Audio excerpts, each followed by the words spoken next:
So Pranav HS versus Alvi Farhan round of 16 की game play में अगर मैं स्टार्ट से डिस्कशन करना शुरू करूँ तो प्रणव एचएस का फुटवर्क देख के यार ऐसा लगता है ना कि यार ये है। देन चैनलॉन्ग भाई बार बार चैनलॉन्ग का मैं डिस्कशन करूंगा। ये कुछ प्लेयर्स है यार कितने मक्खन की तरह कोर्ट में मूव करते हैं। आप फ्रंट कोर्ट में मूव करते हुए देखो, सेंटर में आते टाइम देखो, ओवरहेड जाते हुए देखो। आप उनको देख खेलते टाइम आपको देख के ऐसा लगेगा प्रणव एचएस है एंड कुछ और प्लेयर्स भी है, ऐसा लगेगा कि भाई कितना फ्लॉलेसली कोर्ट में मूव करते हैं ये लोग। वहीं पे बात की जाए अल्वी फरहान की तो भाई साहब वो ऐसी स्पीड बुलेट ट्रेन स्पीड में आते हैं फुटवर्क लेके जो मुझे याद दिला देते हैं बहुत बार जॉनर क्रिशी। कोई भी इंडोनेशियन प्लेयर्स के नाम ले लो, जोनाथन है, देन एंथोनी गिंटिंग, ये प्लेयर्स का नाम ले लो, भाई साहब कितना फास्ट मूव करते हैं कोर्ट में। अब देखो कुछ एडवांटेजेस होते हैं कोर्ट में फास्ट मूव करने के और कुछ डिसएडवांटेजेस भी होते हैं। देखो पहले प्रणव एचएस का अगर डिस्कशन किया जाए या फिर कोई भी ऐसा प्लेयर जो गेम को थोड़ी बहुत स्लो करता है या फिर स्लो फुटवर्क बोल सकते हैं या फिर स्टेबल फुटवर्क है, इसका एक डिसएडवांटेज और एडवांटेज है उसका डिस्कशन करते हैं। पहले एडवांटेज क्या होता है पता है, जब भी कोई एक प्लेयर थोड़ा बहुत स्लो या फिर थोड़ा बहुत रुक के खेल रहा होता है ना तो उसके पास मौका होता है कि वो चाहे ना वो शॉट खेले। For an example Pranav H S फिर कोई भी प्लेयर ले लो जो ऐसी गेम प्ले खेलता है ना स्टेबल फुटवर्क वाले, उसके हाथ में होता है कि भाई मुझे यहाँ से पैरेलल गेम प्ले लगानी है, उसके हाथ में होता है कि मुझे यहाँ से ड्राइव शॉट लगाना है, नेट ड्रिबल लगानी है, क्या करना है उसके हाथ में होता है। Talking about player like Alvi Farhan जो बहुत फास्ट मूव करते हैं कोर्ट के अंदर, वो जब भी कोई शटल के पास आप फास्ट पहुंच जाओगे ना बहुत जल्दी कि शटल अभी तक मिड कोर्ट में ही है, जल्दी पहुंच गए ना तो आप जंप करके उसको स्मैश लगा सकते हो, ड्रॉप लगा सकते हो, आपके पास वेरिएशंस बढ़ जाते हैं। अगर स्लो मूव करने का डिसएडवांटेज बताया जाए ना तो आपके पास एक ही शॉट बचा हुआ है, ठीक है, और मोस्ट प्रोबेबल ये चीज अपोनेंट को मे बी पता भी चल जाए। टॉकिंग अबाउट फास्ट मूव करने का आपके पास क्या डिसएडवांटेज है तो भाई आपके पास बहुत ज्यादा वेरिएशन तो बन जाएंगे बट उसके एरर होने के बहुत ज्यादा चांस बन जाते हैं क्योंकि भाई आप बहुत फास्ट मूव कर रहे हो। प्रणव एचएस ना शॉट को खेलने से पहले ना बहुत वेट कर रहे थे। वेट मतलब कि जैसे फॉर एन एग्जांपल वो कोई भी ड्राइव शॉट खेलने जा रहे हैं, फॉर एन एग्जांपल ऐसे करके ऐसे ड्राइव खेलने जा रहे हैं तो थोड़ा बहुत स्लो खेलेंगे ना तो अल्वी फरहान भी सोच रहे हैं कौन सा कर रहे हैं कौन सा कर रहे हैं, ये चीज है ना गेस करते रहते हैं अल्वी फरहान। ऐसा फर्स्ट सेट में बहुत बार देखा मैं। बट यार अल्वी फरहान जहाँ पे तारीफ बनती है बहुत फास्टर यार, क्या मूव कर रहे थे कोर्ट में।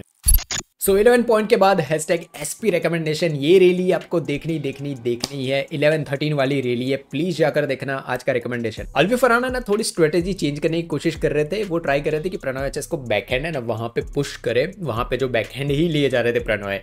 देन उन्होंने स्टार्ट किया ओवरहेड शॉट लेना। देखो एक चीज आप हमेशा समझो, कोई भी प्लेयर बैकहैंड लेता है ना, बैकहैंड जाके खेलने की कोशिश करता है तो फेस होता है पीछे चला जाता है, फिर साइडवेज चला जाता है। आपको पता नहीं होता कि आपका अपोनेंट कहाँ पे खड़ा है, मिड कोर्ट में खड़ा है, नेट में खड़ा है या बैक पे खड़ा है, ठीक है। इसीलिए आपने मेजोरिटी प्लेयर्स को देखा होगा कि वो नेट में पैरेलल शॉट लगाएंगे ताकि उनका अपोनेंट अगर नेट पे आके खड़ा भी हो गया ना तो भी वो टैप ना लगा पाए। बट यही चीज़ आप जब ओवरहेड शॉट लेते हो ना तो आपका अपोनेंट आपको आंखों के सामने होता है, आपको पता है कि आपने शॉट कहाँ पे हिट किया है, ये आपके कंट्रोल में होता है। यही चीज़ प्रणव एचएस ने भाई स्ट्रेटेजी के अगेंस्ट भी ये चीज़ है कि मैं नो ऑब्जर्व कर रहा था, ये सब चीज़ें बहुत बढ़िया लगा। बट प्रणव के कोर्ट में पीछे वाली जो जगह थी बैक लाइन जहाँ पे आप बोल सकते हो उस वाले पार्ट पे मे भी ड्रिफ्ट हो सकती है क्योंकि अल्वी फरहान ने 3-4 लिफ्ट्स की वहां पे बाहर ही जा रही है, 3 लिफ्ट करे जा रहे हैं बाहर ही जा रही है। आप एक्सपीरियंस होता है ना किसी प्लेयर के पास, उसका एक नमूना या फिर एग्जांपल देख सकते हो कितना बढ़िया तरीके से प्रणव एचएस है ना अल्वी फरहान की गेम को पढ़ रहे थे।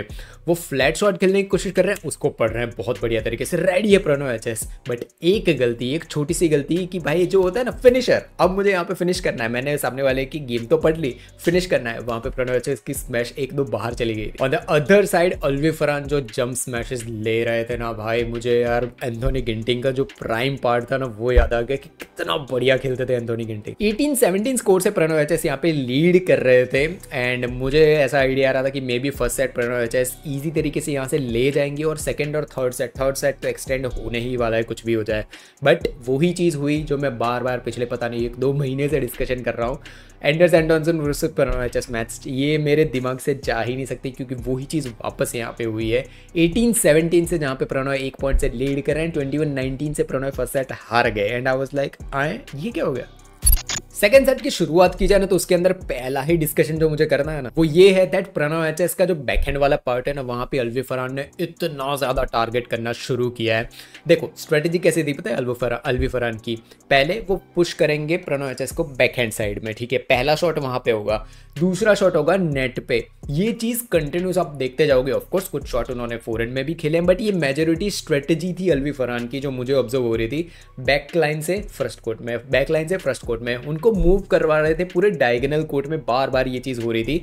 देन ये स्ट्रेटेजी जो नेट प्ले पे थी ना, वो वहाँ पे बोलता है ना कि एकदम राइट बैठती है और परफेक्ट बैठती है। जब अल्वी फरहान का नेट प्ले एक्सीलेंट लेवल पे आज जा रहा था, आप उनके नेट ड्रिबल्स जाके देखोगे ना भाई, इतने टाइट नेट ड्रिबल्स किए हैं अल्वी फरहान ने, आप देख के बोलोगे कि भाई सब क्या बढ़िया खेल रहा है ये बंदा नेट में। मतलब अदर साइड प्रणव एचएस के बारे में डिस्कशन किया जाए ना, तो देखो एक होता है जंप स्मैश लेना और पावरफुल धड़ाम स्मैश मारना, ठीक है। दूसरा होता है एंगल्ड स्मैशेस, कि भाई मुझे यहाँ पे मुझे पता है कि अपोनेंट डिफेंड कर ही नहीं पाएगा। ऐसे स्मैशेस प्रणव एचएस ने काफ़ी लगाए उसके बाद, एंड वो चीज़ उनके लिए वर्क भी की, क्योंकि अल्वी फरहान भाई क्लूलेस दिख रहे थे, डिफेंड ही नहीं कर पा रहे थे। अगेन एक और थोड़ी बहुत स्ट्रेटेजी मुझे यहाँ पे नोटिस हुई अल्वी फरहान की, कौन सी बताए कि स्मैश लगाएंगे, वो पावरफुल स्मैश उनकी लगाएंगे, ठीक है। उसके बाद प्रणव एचएस में भी वहाँ वो भाई नेट पे डिफेंड करे या फिर ना मिड कोर्ट में डिफेंड करे, कहीं पे भी डिफेंड करे, नेक्स्ट शॉट जो अल्वी फरहान लगाएंगे वो है नेट पे, वहीं पे रिटर्न करेंगे। एग्जाम्पल, अल्वी फरहान ने प्रणव एचएस के बैकहैंड पे स्मैश लगाई, ठीक है। प्रणव एचएस ने डिफेंड किया नेट पे। अब क्या करेंगे, अल्वी फरहान वहां से लिफ्ट नहीं करेंगे, कुछ भी नहीं करेंगे, वो ड्रिबल ही रखेंगे, नेट पे ही रखेंगे। अगर प्रणव एचएस ने डिफेंड किया मिड कोर्ट में, अल्वी फरहान फिर भी डालेंगे नेट पे ही शॉट पे। ये चीज उन्होंने बार बार की और ये उनके लिए वर्क भी कर रहा था। 11-7 से अल्वी फरहान यहाँ पे लीड पे जा चुके थे। उसके बाद भी same strategy Alvi Farhan try कर रहे थे और पॉइंट मिल रहा है। अगर भाई आपकी स्ट्रेटेजी वर्क कर रही है, आपको पॉइंट मिल रहे हैं, तो स्ट्रेटेजी चेंज करने का कोई भी मीनिंग नहीं बनता है। हमेशा याद रखना, अगर आप स्टेट खेल रहे हो, नेशनल खेल रहे हो, कोई भी टूर्नामेंट खेल रहे हो, आपकी कोई स्ट्रेटेजी है जो वर्क कर रही है तो वो ही करो। अगर आपके स्मैशेस हैं वो वर्क कर रहे हैं, अपोनेंट डिफेंड नहीं कर पा रहा है, तो सिर्फ स्मैशेस पे जाओ। ये भाई ऐसा मत सोचो कि यार अपोनेंट तो डिफेंड नहीं कर पा रहा है, अब मैं रियली कर देता हूँ। भाई जो आपकी स्ट्रेंथ है उस पर खेलो। अल्वी फरहान की भाई तारीफ जहाँ पे बनती है वो है भाई बहुत बढ़िया उनका नेट प्ले, क्रेजी गुड भाई, तारीफ यहाँ पे क्लियर बनती है। देन एक और चीज जो मैंने अल्वी फरहान के रिलेटेड नोटिस की ना, वो थी कि भाई जंप ले तो रहे थे, पर जो पावरफुल स्मैशेस फर्स्ट सेट में और स्टार्टिंग में लगाए ना सेकंड सेट में, वो पावरफुल स्मैशेस नहीं, अब वो क्या कर रहे हैं, साइड लाइन है ना वहाँ पे प्लेसिंग कर रहे हैं। स्मैश तो है वो, बट आपको कभी कभार लगेगा ना कि भाई स्मैश लगाई है इसने बट उतनी पावरफुल नहीं है, प्लेसिंग पे ज्यादा फोकस कर रहे थे अल्वी फरहान। 11-7 से 21-10 स्कोर्स हुए सेकंड सेट में, 10 पॉइंट ले गए वहां से अल्वी फरहान और प्रणव 3 ही पॉइंट ले गए। मुझे मेजोरिटी जो यहाँ पे लग रहा था ना, जो मुझे नोटिस हुआ है, ठीक है, वो था कि भाई जो रनिंग करवाई है ना अल्वी फरहान ने पूरे कोर्ट में प्रणव एचएस की, उसकी वजह से मे भी टायर्ड हुए। मुझे नहीं आइडिया इस चीज़ का, टायर्ड थे नहीं थे प्रणव एचएस। मुझे ये चीज़ नोटिस हो रही थी कि भाई स्ट्रेटजीज जो चल रहे थे ना अल्वी फरहान की, वो वर्क कर रहा था। मैं बिल्कुल भी स्ट्रेट टू सेट विन तो एक्सपेक्ट नहीं कर रहा था, एटलीस्ट थर्ड सेट तो मैं एक्सपेक्ट कर ही रहा था, और 10 पॉइंट तो मैं बिल्कुल भी प्रणव से तो एक्सपेक्ट नहीं कर रहा था। बट यार अब आदत हो चुकी है, हर वीक आता है कुछ ना कुछ ऐसा ही होता है, तो अब आदत बन चुकी है, चीज होगी। तो कमेंट में बताओ अपने मैच देखी नहीं देखी थी। मिलेंगे नेक्स्ट वीडियो में, तब तक के लिए बाय बाय, जय हिंद, वंदे मातरम। बैडमिंटन का एंड होने वाला है, इसके रिलेटेड मैंने एक वीडियो बना रखी थी, क्यों बैडमिंटन एंड होगा, और सारी डिस्कशन मैंने इस वीडियो में कर रखी है।